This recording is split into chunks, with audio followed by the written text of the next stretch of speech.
Come, Holy Spirit, fill the hearts of your faithful and kindle in us the fire of your love. Amen. Well, yesterday, I watched the movie Till. Friday, Saturday are sort of my days off generally, but, I asked Mike if it was a movie he was interested in. He's like, not so much. And so I started it, but I had so many interruptions in the day that by the time he got home, I was still watching it. So he ended up catching the end of it with me. But if you haven't seen it, I recommend it. It's hard to watch. It's not a pleasant story. It tells the story of Emmett Till, who at 14, he had traveled from Chicago down to help out on a farm, some relative's farm to pick cotton in the South. And he had a conversation with a white woman in the store. And I think he probably flirted a little and whistled at her before he left. And later on, some of the men in the town came and grabbed him off the farm and took him away and beat him up and killed him. And the mother made the decision to have an open casket because she wanted people to see what they did to her son. And I remember when I was on sabbatical and I went toward the Civil Rights Museum, there's a room that has some of the newspaper clippings and a picture of him. And his cast, he was beat beyond recognition. I don't know how a mother looks on her baby in that condition and survived, but she used it to galvanize, and it was a turning point in the civil rights movement. But I wonder how far we have come, because Friday also, the video was released of Tyre Nichols, 29 years old, who was pulled over on a traffic stop. Supposedly he was driving erratically. I'm at risk every time I'm fiddling with my radio or something. I'm sometimes probably drive a little erratically too. But he was stopped, gotten out of his car, and beaten up. And another policeman stopped, and he kind of circled, and as I'm watching the video, it's like, oh, is he going to help break things up? Oh, no. He kicked him while he was down on the ground. I was horrified to watch this. And how many times are we going to have to watch this play out again and again and again? I saw one of the, I don't know if it was a board member on the city council, but I watched a woman being interviewed. And she said, we had made some changes that we had hoped were going to make a difference. And yet, here we are again.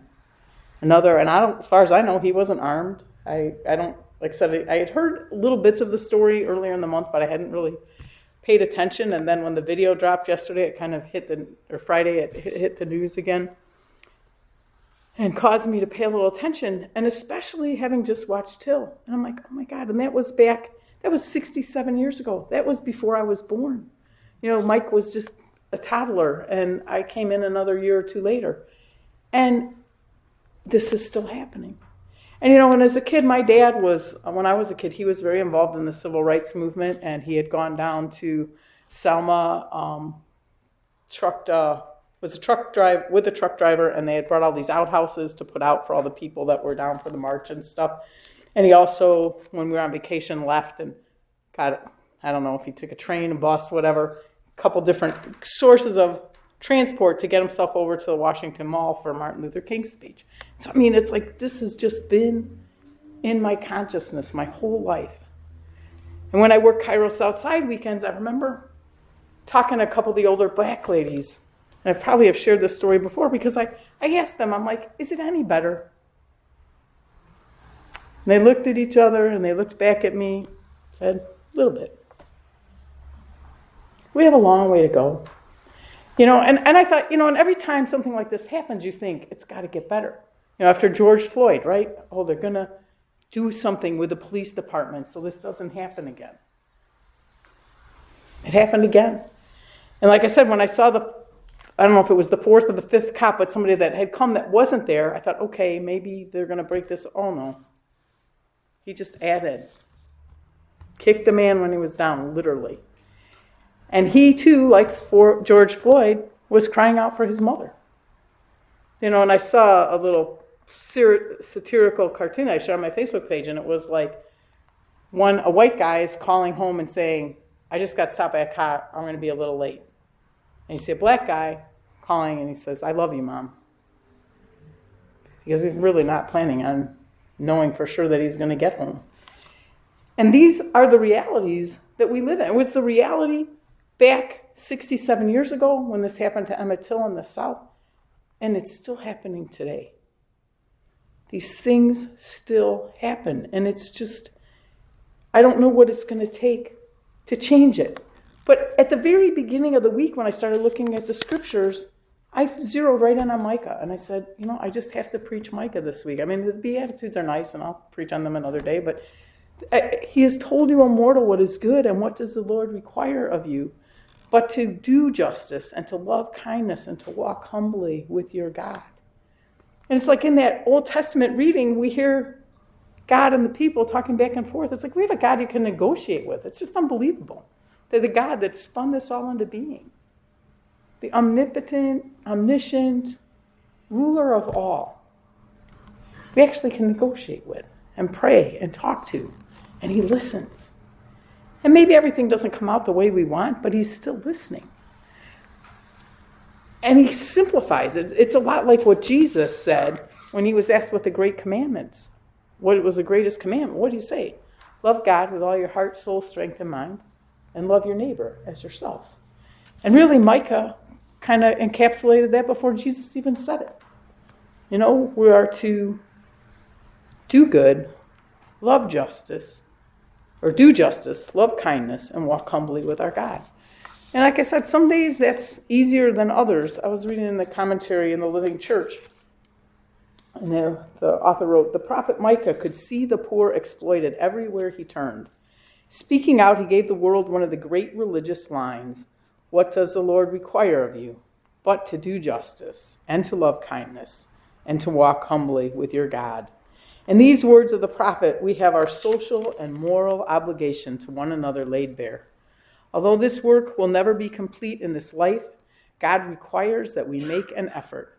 God asks us to cooperate with everyone of goodwill to conform this earthly kingdom to the unimpeded will of God in the kingdom of heaven. We can and should do this work, however we may, in the sphere of our influence. Of course, it will not always be clear what justice and kindness and humility require, but more often enough, it is perfectly clear. Assessing one's moral duty demands an unflinching honesty. We might ask, what does this moment ask of me? And that's what I've been praying and thinking. And like I said, you watch a movie like Till, and it brought back all the memories of all the articles and the pictures I saw when I went through the Civil Rights Museum, and just, what that family's horror was. And that still today, that's happening to another family. And that it happens again and again and again. It's not just. It's not right. It's not kind. I mean, there's nothing about what happens when someone gets beaten to death that is fair or good or godly. And I don't know how to make it stop. I can pray about it. I can sign petitions. I can contact legislators. I've been screaming about gun laws forever, but, they didn't even shoot him to death. They beat him to death. They pepper sprayed him, and they moved his hands away from his face so they could really blast him well. I mean, just how can one human being or a group of human beings treat another human being like that? To me, it's like every human being is entitled to our dignity and their dignity. I mean, we're all made in the Imago Dei. We're made in the image of God. And that we can still do that to each other? Or that any of us can stand by while it's still happening to people? I don't have the answers. I really don't. Maybe that's one of the things I like about being an Episcopalian. We live the questions. But some of the questions demand we do something. And like I said, I don't have big answers, but I keep asking the questions. And I flipped open my little Heaven Calling book to see if there was something on this passage, and there was. And this is, of course, in God's voice written to us. With the verse at the top, what does the Lord require of me? to act justly, and to love mercy, and to walk humbly with your God. And the title is Walk With Me. Walking with me is not a complex endeavor, my child. Many people claim that I make too many rules or that I require too much of them. But what do I require of my children? I made it clear through my prophet Micah. I desire that my people act justly towards others, being fair, honest, filled with integrity, that they love mercy and pass it along to everyone they meet, and that they simply walk with me in humility and thankfulness for all I have done. When my son came, he said it another way. He told his listeners to love me with all their heart, soul, strength, and mind, and to love their neighbors as themselves. Different words, same message. Love me, love others. Not complicated at all. I'm going to close with a prayer. Teach me to do justly, to love mercy, and to walk humbly with you. And I think it's a lifetime endeavor, that we just have to continually be conscientious about the ways that God is calling us to help make this a more just world. I mean, it just appalls me.